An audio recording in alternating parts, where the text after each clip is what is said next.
মাননীয় স্পিকার, আমি ইকবাল হাসান মাহমুদ, বিদ্যুৎ, জ্বালানি ও খনিজ সম্পদ মন্ত্রী, প্রস্তাব করিতেছি যে বাংলাদেশ এনার্জি রেগুলেটরি কমিশন আইন 2003-এর অধিকতর সংশোধনকল্পে আনিত বিলটি বাংলাদেশ এনার্জি রেগুলেটরি কমিশন সংশোধন বিল 2026 অবিলম্বে পাশ করা হোক।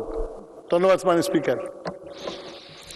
সংসদের সামনে প্রশ্ন হচ্ছে, সংসদে উত্থাপিত আকারে বাংলাদেশ এনার্জি রেগুলেটরি কমিশন সংশোধন বিল 2026 পাশ করা হোক। যারা এই প্রস্তাবের পক্ষে আছেন তারা হ্যাঁ বলুন, যারা এই প্রস্তাবের বিপক্ষে আছেন তারা না বলুন।